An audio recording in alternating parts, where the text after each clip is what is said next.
Welcome everybody, my name is Dr. Ryan Weaver. Today we're going to be going over our spinal workshop titled, What Doctors Know But Don't Talk About. So, what we're going to be educating you on today may surprise you. A lot of these things that we're going to cover are pretty shocking. But before we dive into the information, when we look at the title, doctor, that actually means teacher. And we as doctors, if we're not teaching or educating our patients to make better lifestyle decisions and healthier options, then we have failed at doing so.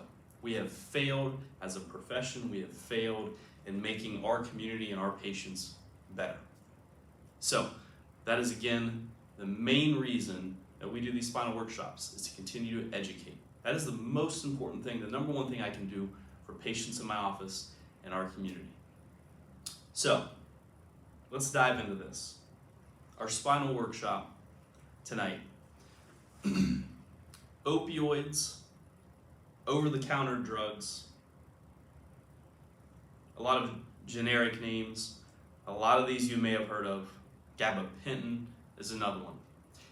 There are some shocking statistics that, when you really dive into this and know what to look for, that should surprise you. Because how often in common conversation, hey, just take an Advil for it, take the Tylenol, take an aspirin, or I'm on gabapentin, maybe it's not an opioid like Oxy or Percocet or anything like that. It's almost common knowledge in America now, especially in the Midwest. So last year we talked about poorly made choices. We talked about in Ohio the amount of people that died per day of synthetic drug overdoses, which was 14.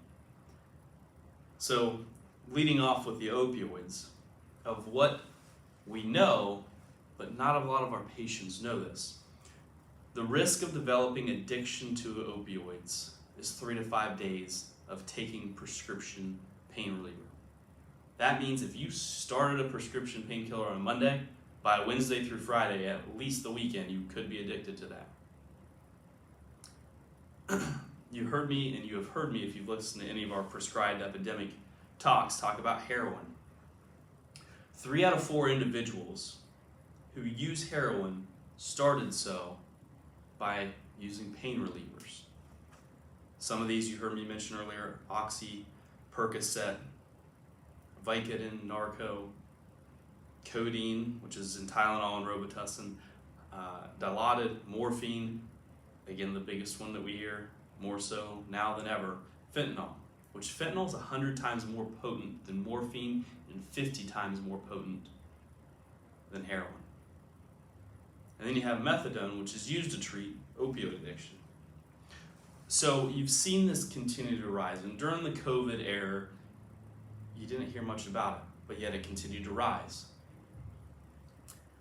Between 1999 and 2019, you saw a few different waves rising in opioids, from heroin, so natural and semi-synthetic opioids, other synthetic opioids such as tramadol and fentanyl, and the rise of the prescription overdoses in '99 started to rise. In 2010, the heroin overdoses started to rise, and then in 2013, the synthetic opioid overdoses started to climb. 38 people a day die from a prescription opioid.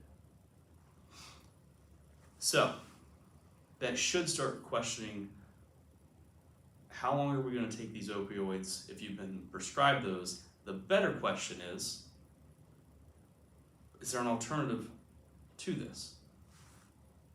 Again, in Ohio, it was 8 out of 10 who are prescribed an opioid went to their physician, such as something for a musculoskeletal complaint, that being neck pain, low back pain, mid back pain, something of the such. Again, there are answers which we're going to get to. How about over-the-counter drugs? So most commonly NSAIDs, ibuprofens, Tylenols, Excedrins. The list can keep going on here. Mortality reported with NSAIDs, generally linked to associated GI bleeding, and the reported incidence is variable. Much of the literature reports 16,500 deaths annually as a result of a NSAID-induced GI bleed. Now, I want to pause right there. That's what's reported. So you got to think it's probably, again, higher than so. What can be linked to NSAID usage? Strokes, heart attacks, heart-related deaths, renal complications. So diving into, again, you heard me mention options earlier, and we can stick with things like, again, neck pain, low back pain, mid-back pain, thoracic spine pain. The risks of serious side effects and death associated with common treatments for such musculoskeletal pains. The first one, spine surgery. 1,800 incidences per million. Cervical neck surgery, 500 per million. Now we're going to get into the aforementioned NSAIDs and aspirin, 153 per million. Prescription opioids, just under 54 per million. Well, what about chiropractic adjustments? It was actually less than 1 per million. Really, it was about 1 per 5.85 million. So again, if you go to your doctor maybe for low back pain, neck pain, something of the such, a musculoskeletal pain, maybe you should think about, let's try something more conservative without putting anything in your body or taking anything out. No injections, no pills. Not taking this out of here to make room for that, or something of the nature. One that I've really started diving more into, because I see it more and more and more in practice, how about gabapentin? Commonly known as Neurontin, probably the most common. Originally, it was approved in 1993 by the FDA for epilepsy. And now later for neuralgia, nerve pain. It is a commonly used treatment for some types of nerve pain, but is classified as an anticonvulsant, not as an opioid nor a painkiller. But we're seeing it more and more for such. GABA, for short, is known to cause respiratory depression, particularly when combined with other central nerve system depressants. Long-term care or long-term usage can cause physiological dependency, withdrawal, sweating, anxiety, confusion, and occasionally, rarely, seizures. Now, when I really dug into this, GABA has been very popular and widely used in adjuvant and an add-on drug that boosts the effects of other drugs. When they do this in recreational drug usage with opioids, they call it stacking.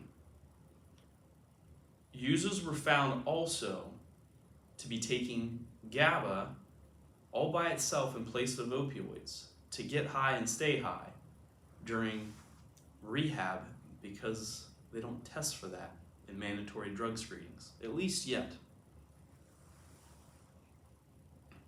Another research, this was actually released by Kentucky.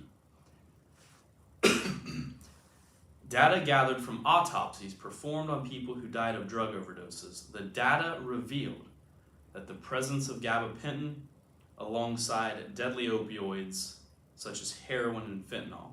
In fact, the GABA was the most frequently detected substance in those autopsies.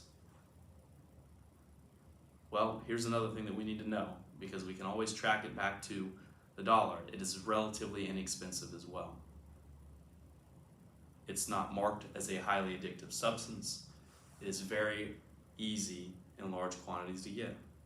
The typical dosage is 1,800 milligrams, but it has been known that people are taking up to 5,000 milligrams at once. So, a few headlines.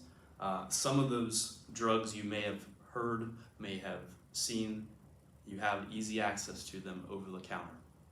What you need to know are there are other options. The first thing that we always check is our spine, and we should check that. That is our central nervous system. You heard that in reference here earlier. If our central nervous system, if our brain is not communicating with our body and our body with our brain, there can be a dysfunction. Nerve pain, other symptoms, referred pain. But again, in America, most commonly we look at that as an inconvenience, take something to cover it up because I'm busy and I have to keep going. Again, I challenge you to have your spine checked. I challenge you to make the tougher choices, do the hard things, and put your health as a priority. Allow those around you to see that you're making it a priority, and we will easily start to change our community and start breaking away from drug dependence, unnecessary surgeries. So I hope you found some of this interesting. Again, this topic will continue to come up throughout the year where we'll dive into some more things besides just GABA, opioids, and over-the-counter drugs. Again, we'll look forward to seeing you at our next Tuesday Spinal Workshop. Again, thanks for being here. Hope you all have a blessed day, and we'll see you soon.